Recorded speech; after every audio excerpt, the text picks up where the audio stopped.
this is the real means care with compassion. This Ramadan, I will be hosting every Monday, inshallah, from 11 to 12 p.m. The program will be talking about mainly the life in UK in every sense of it. And we're trying to bring experts who will be talking to us about their field. Today, we are honored to have two guests. One, the first one that I will short introduce, Area Commander, East Leicester. If you put your mind in Leicester, East is from Highfield, St. Matthews, all the way back to Caham Lane, Stonygate, all that area. He's the area commander, and he's been doing this job last 2 years. He's been officer 10 years. I'm sorry. I'm passionate about his role, and he became a commander because he is passionate about a policing in the community. And without further ado, I would like to welcome Inspector Charles Edwards. Welcome to the program.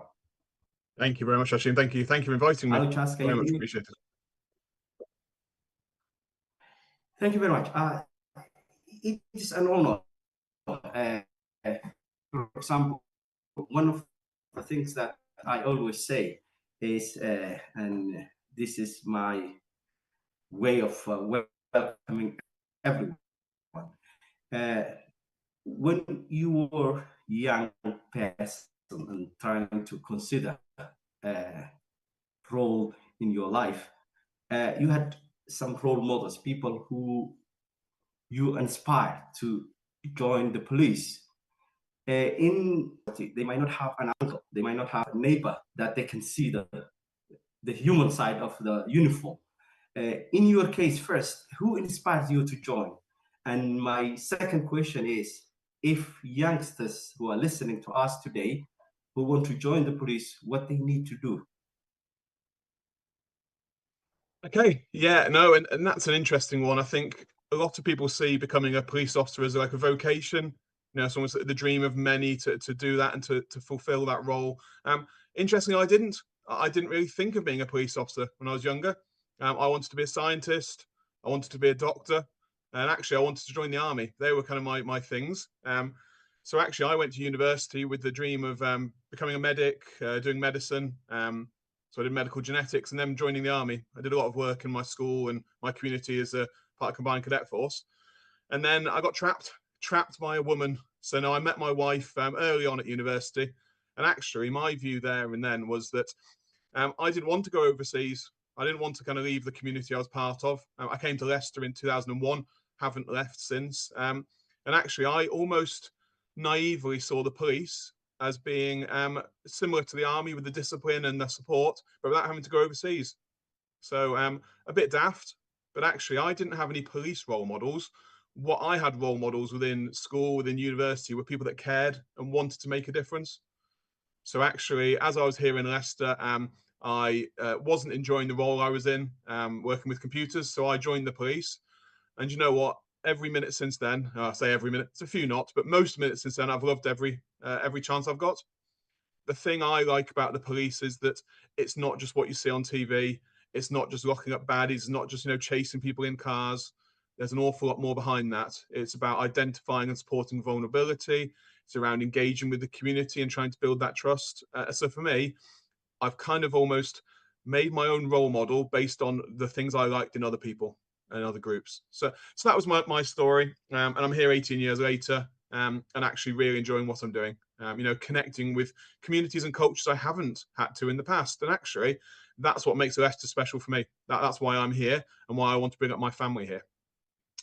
In regards to other people joining the police, it's absolutely vital. We need to have trust in the police.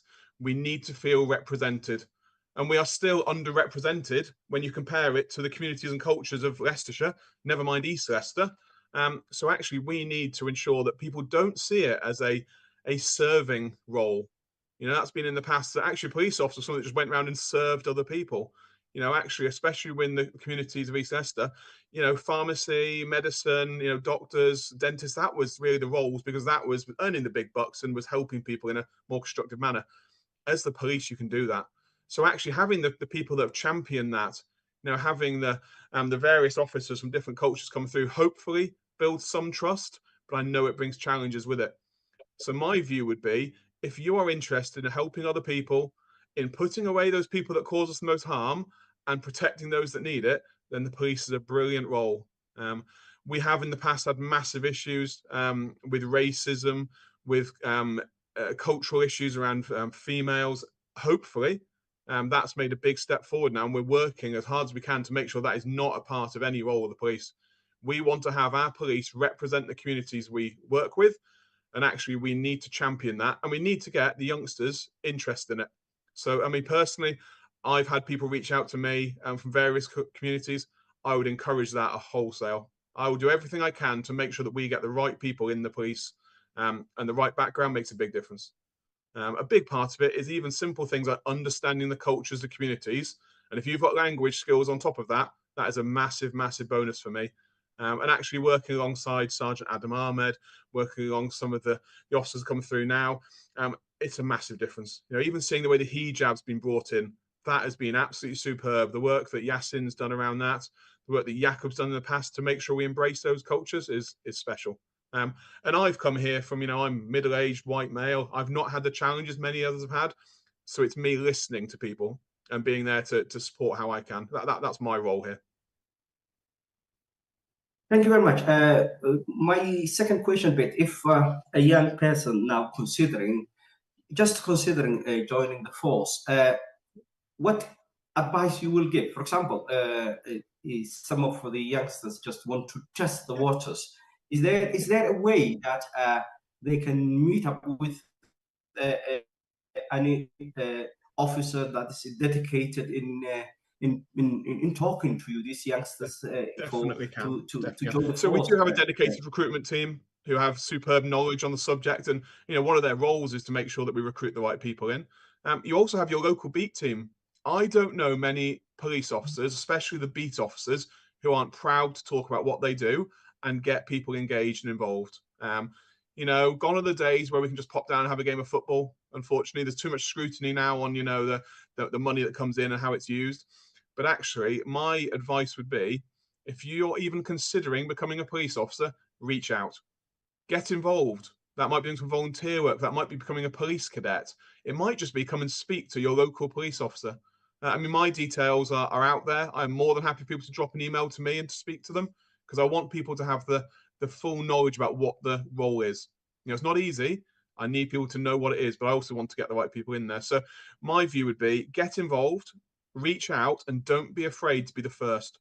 Yeah, if someone from your culture, your community has never been in the police, well, actually, let's set a role model for future generations to be. So, no, honestly, reach out. We will happily support people, and let's champion it.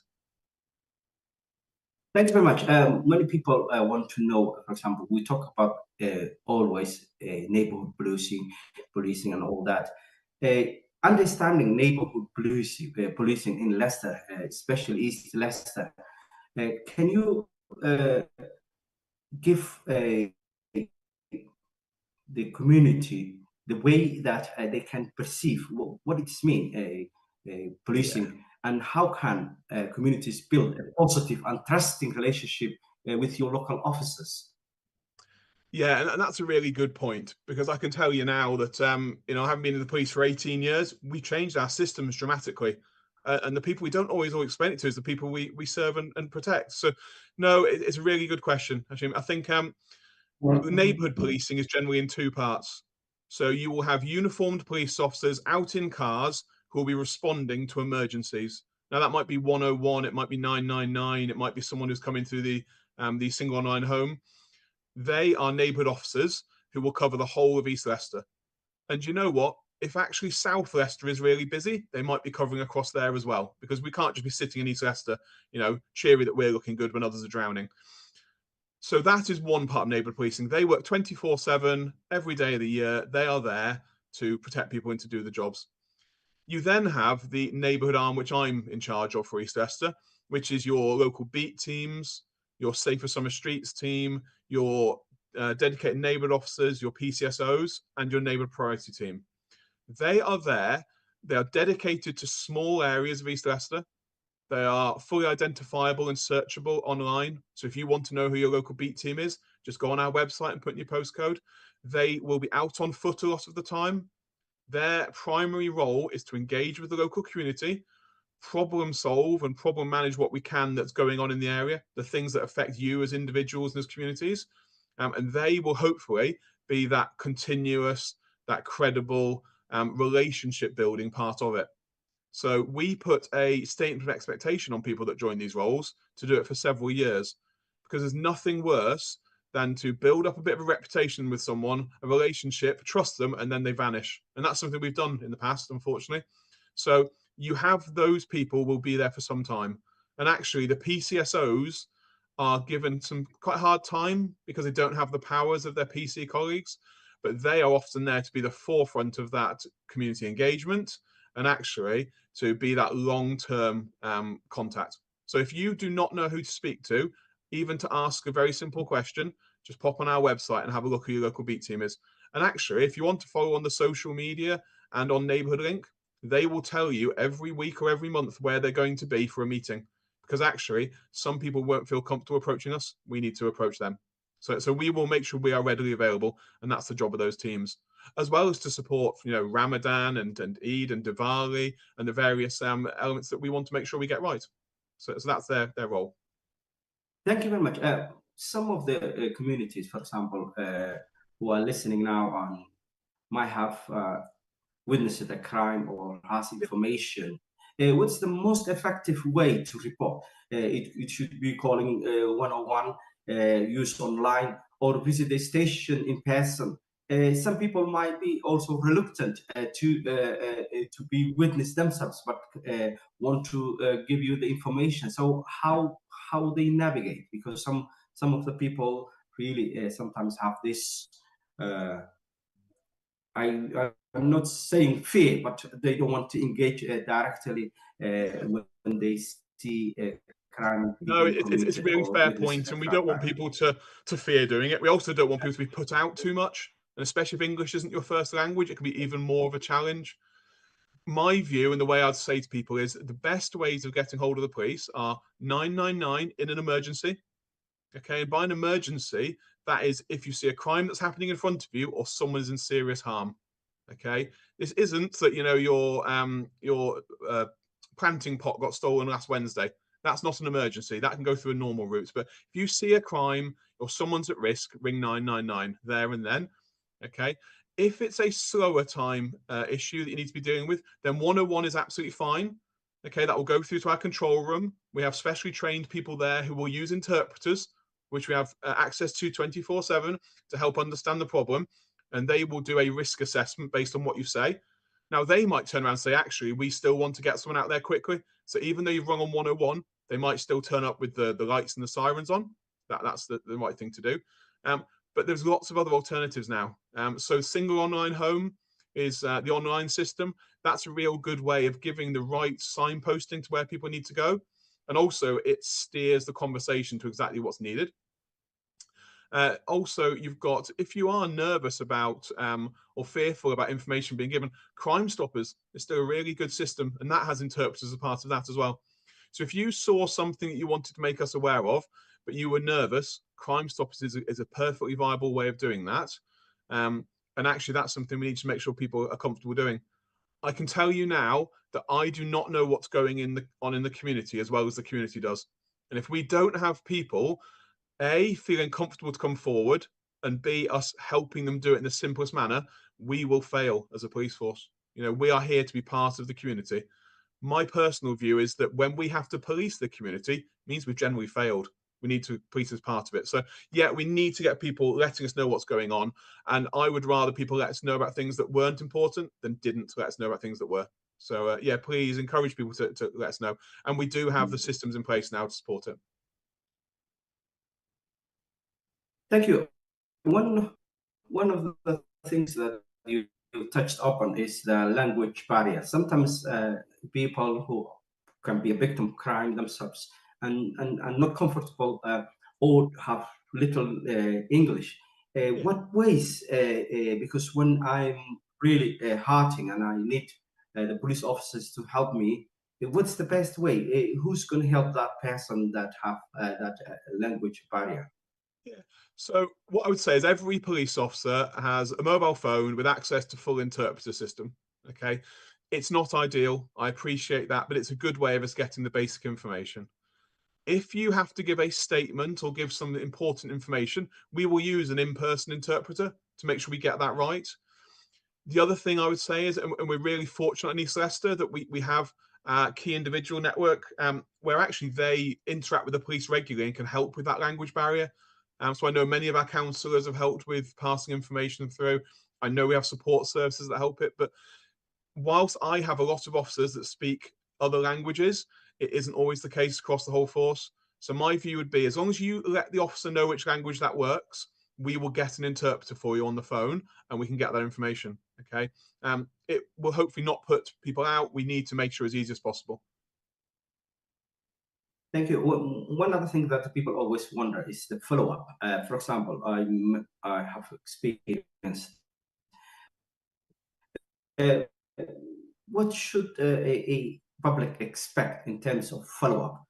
How can they track the progress and get updates on their case? Because sometimes you see people who say, "Look, I reported and nothing is happening." Yeah. Things that are touching the community because they feel let down after they come to the police. So the reporting back, how can they be updated on their cases? Yeah, and you know what? It's a massive, massive issue. I mean, greatest will in the world. Why should you bother telling the police or doing anything if you don't think anything's being done about it? And that is a real challenge and something we're having to put a lot of work into. So if you are the victim of a crime and you report it to us, in law, you need to be updated every 28 days. Now, that is a minimum because actually, depending on the offence, that might need a lot more often updates.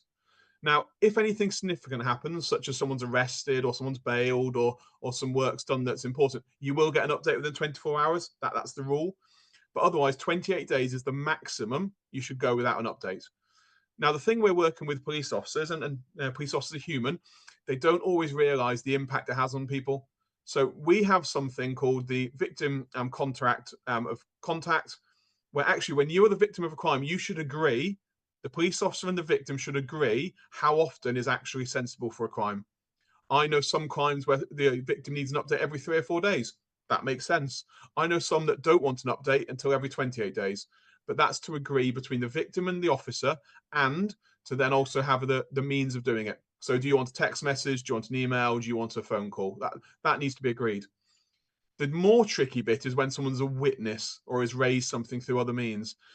We sometimes have that slip kind of between the net per se. So what we have there is we need to take some responsibility as the police officers to have that engagement through. We need to encourage the community to feel like they can just ask a question about how it's going, but we need to make sure that the right people are informed. There are some times where we have to tell people, I'm really sorry that's not, you shouldn't get a response now. Thanks for letting us know, but we should do it in a constructive manner. So yeah, if you're not getting contact, come into myself, come into the officer that's meant to be doing it, but you should be getting it. And the fact it's not happening is not a good thing. We need to build on that trust.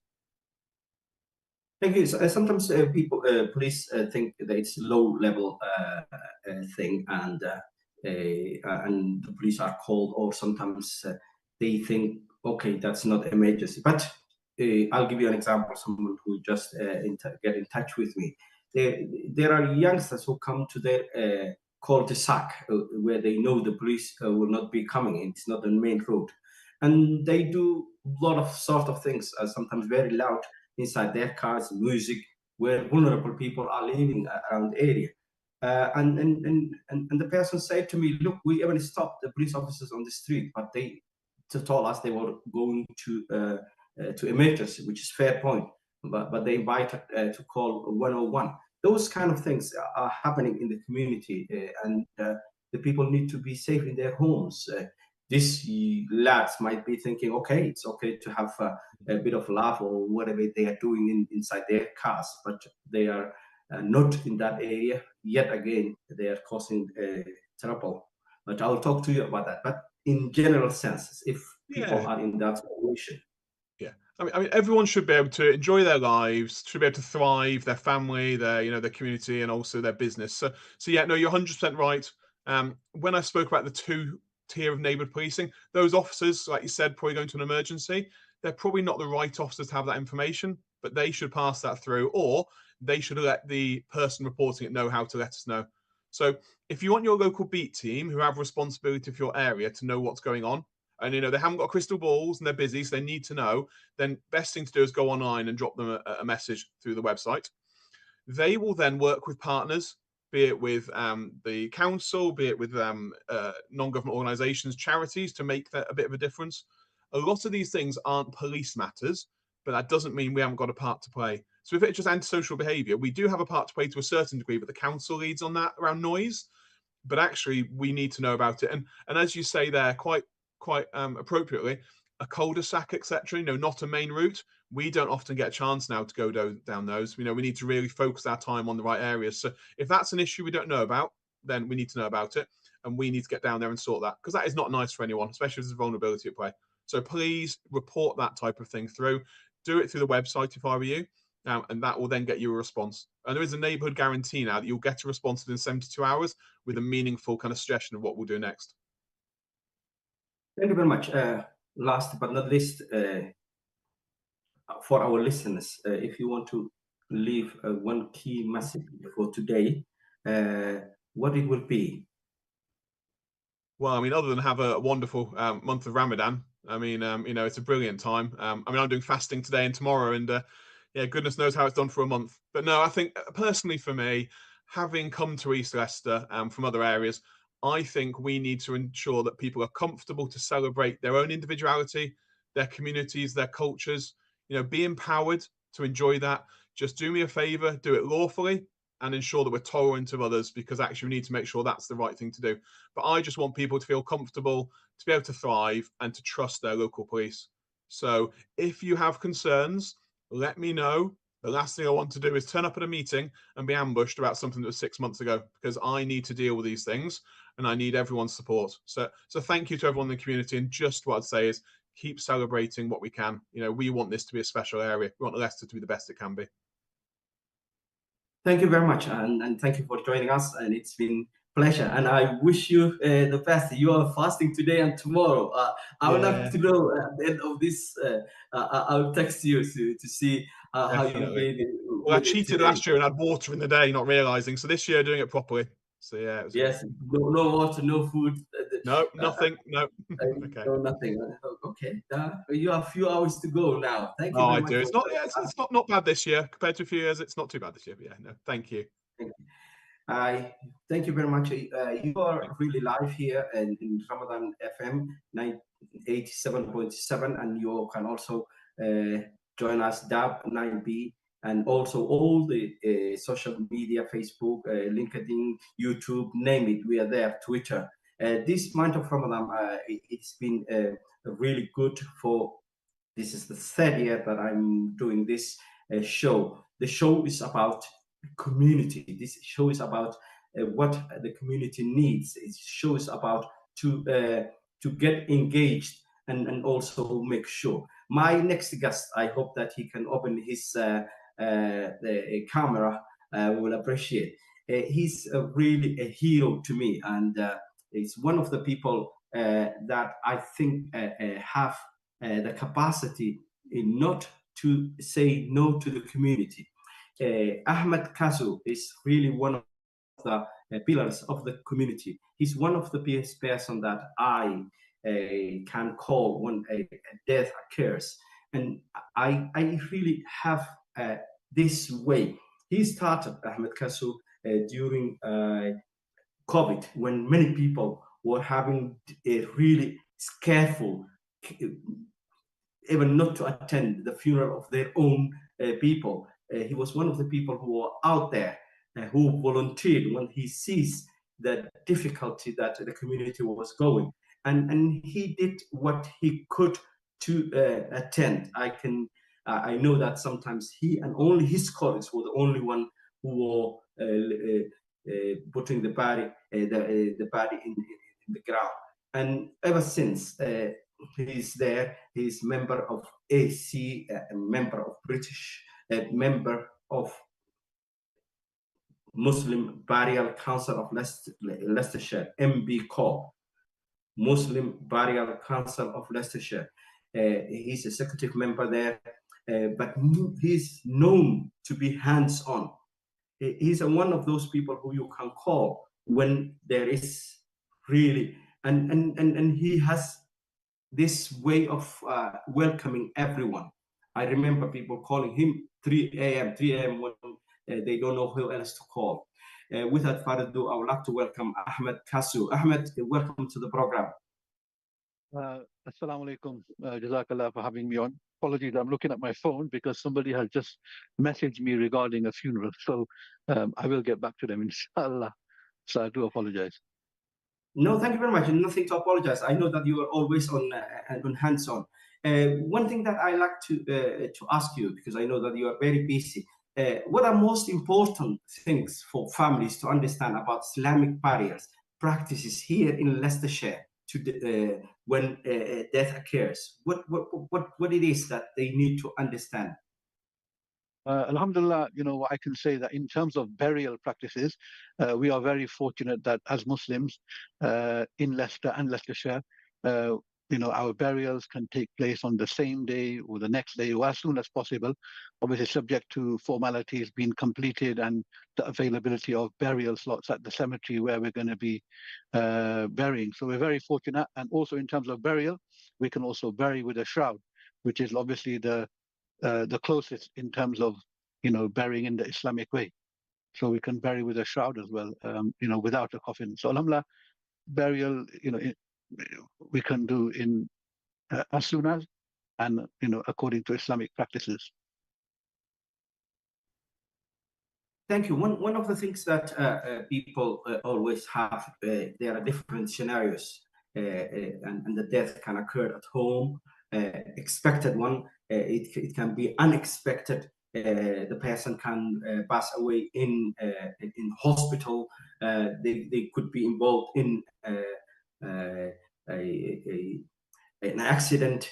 So if you can go through all those scenarios, what it is that, for example, if I have the death at home and it's expected, what I need to do to make sure that I follow the rule, because when it's happening in the family and the family might be alone themselves and get very carried away, what it is that they need to remember? So the scenario, if it's an expected death, if it's in hours, so when we're saying in hours during the times when the GP is open, then the family should try and contact the GP to see if the GP can come down and verify the death. This would be the quickest method and the easiest method. Or it's not always possible for a GP to come, but that would be the best option, because once the GP has come, the GP themselves can go back to the surgery and complete the necessary paperwork. So that is for an expected death. And, a lot of the times you have, if it's an expected death, somebody's end of life, they're in palliative care, they've been told by the GP or the hospital that there's nothing we can do, and, this person is going to die in the next few days or next few weeks. In that scenario, if you can't get hold of the GP or if it's out of hours, then you have to ring 111. That's the number you have to call. And currently in Leicester, if you do dial that number 111, it can take up to 5 hours before anybody can come out. It has been that they've been sooner, but they will give you that time that it can be up to 5 hours before they can come out and verify the death. So that is for an expected death at home. At the same time, they can get in touch with MBCOL, and we would give them the guidance in terms of, what the next steps are, what's going to happen, and what they need to do once the verification's been done, etc. So we can do that for them as well. Thank you. Just reminding our listeners, your life in Radio Ramadan and Ramadan FM 87.7. You can also listen to us, DAP 9B, and you can also get in touch with all the social media. The MB Hall and all the Leicestershire funeral directors really are volunteers. We are lucky to say that in Leicester, whereas some cities, people might be paying the services. Here, all you pay is the things that are really communal area, where the washing is occurring, the water, the electricity, the transportation, but you never pay the people who are doing these vital services, like Ahmed Kasu here. May Allah reward him for his deeds. I mean, it's one of those things that really are touching the community, and people like him are our unsung heroes, and there are many of them. He's happened to be free today and talking to us, but in every section from the community, because sometimes the cultural differences in the Muslim community, we need a lot of funeral directors who can come in and make sure that even the culture and the customs of the community are observed. The other question that I have is unexpected death, where coroners, the police can be involved sometimes, and in the community, as we know, if a death has to happen, it's Allah's decree, and it happens. But sometimes what happens is that there's investigation, and we get frustrated not being released. So in that situation, what can you advise? That's just one thing I just want to mention in terms of a death at home, and it's an expected death. If the ambulance or whoever was to come, if you just inform them that we will use one of our Muslim funeral directors and they will take the body, this is very important, because if you don't do this and the ambulance calls the co-op out, then obviously the co-op would take the body. And one thing that you will find that the Muslim funeral directors, they will ensure that, dignity is there for the deceased, especially for our sisters, and our mothers, who in their life have never really been touched by anybody else. It's important at that time that we carry out where it's just the mahram and the maharim who actually handle the body and move the body. So it's very important. In terms of unexpected death, if death is sudden, so a person was not sick, there was no signs that this person was going to die, and suddenly they've not woken up, or it may be an accident, or it may be some other tragic circumstances. In that scenario, if it's an unexpected death, they have to find out and they have to establish what was the cause of death. This is always going to happen, that when a person dies, what was the cause of their death? So in this scenario, if it's unexpected, then the doctors, the medical examiners, they will liaise with the coroner, and it can be passed on to the coroner for them to look at, and the coroner's office will liaise. If they then need to further investigate, there's also a possibility that a post-mortem will take place. And as soon as the word post-mortem is mentioned, we think straight away that they're going to cut the body up and, all of this. And this is not what happens. First and foremost, what they do is, they will carry out a scan. It's a CTI scan. And a lot of the times the CTI scan, can actually determine how a person, has passed away, or what was the cause of death. So they can tell from this. It's only in extreme circumstances, when the scan does not show what was the cause of death, that they will then maybe need to make some incisions, take some blood tests, or maybe make some cuttings in the body to try and establish that how did this person die. And that's really important. We want to ensure that, as well, we're living in this country, that a person has died in the right way. I know we believe that it is the will of Allah, and the time was up. One scenario is, for example, there could be somebody in the back of a van, or in the back of a car, and there was an accident that's happened. The car's involved in an accident. Now, when that accident happens, and if tragically, if the people in the car had all passed away, then they have to establish that did these people die because of the accident, or that person in the back who was in the back of the car, did somebody kill them and they were transporting somewhere, and maybe they had an accident, and so they have to find out, was this person dead before the accident? Was they died because of the accident? So all of these things have to happen. So, alhamdulillah, it does get passed to the coroners. The coroners have a process. Alhamdulillah, the coroners in Leicester, they're fully aware that the Muslims need to bury as soon as, so by ringing them or calling them or trying to explain to them, it's not going to make the process any quicker or any faster, because they're fully aware of our religious and cultural requirements that we need to bury as soon as. So what our advice would be is, let them do their job. They will keep you updated. They will keep the next of kin updated, and they try to do things as soon as possible. They do give us a bit of priority as well, knowing the fact that we want to bury as soon as, but it has to go through a process, and unfortunately, and that process in Leicester at the moment is about 5 working days. It doesn't always take 5 working days, but it can be up to 5 working days. In other cities, it can take 10 working days. So we're very fortunate in Leicester that our process is not that long. So an unexpected death, they always need to establish that how did this person die?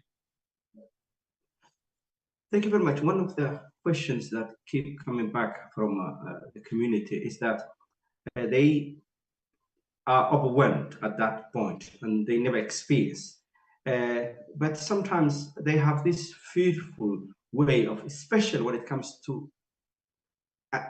autopsy, that their organs are harvested and all those things, that worry and sometimes it overwhelms the family, and even though they don't have powers to stop the autopsy, they feel that the organs are harvested. What you can assure what's happening in that situation to people, at least to be aware that and things that like this cannot happen, because they are fearful about really when post-mortem happens and they think that their organs are being harvested.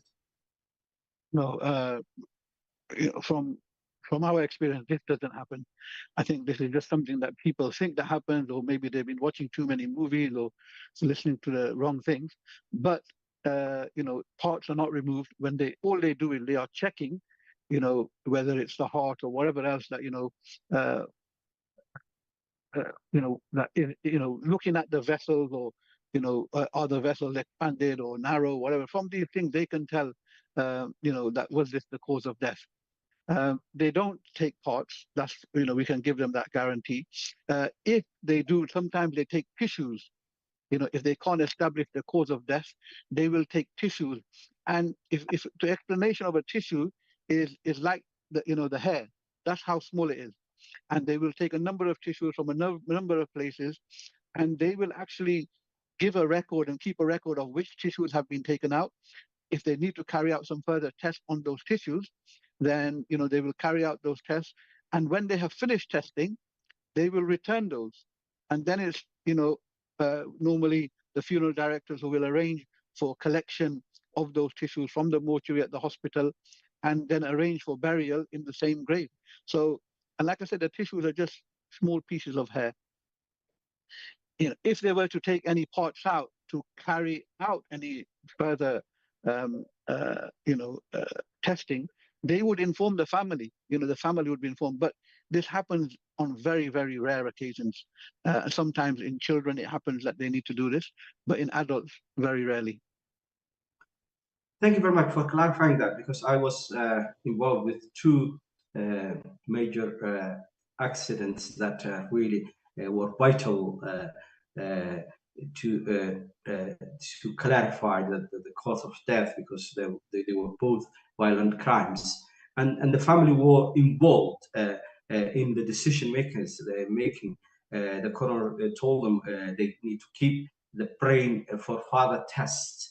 So they were given the choice to say, look, we keep the body until everything comes, and that way it might take a month, or you can bury the body and we will return the brain after what happens. So I can testify what you're saying because I was involved, and the families obviously took the choice of burying their death quickest possible, and the brains were returned, and the funeral directors helped to bury with the body after some time. Thank you very much for clarifying that, because it is something that makes very anxious many people, and it's and through as you make very clear to us.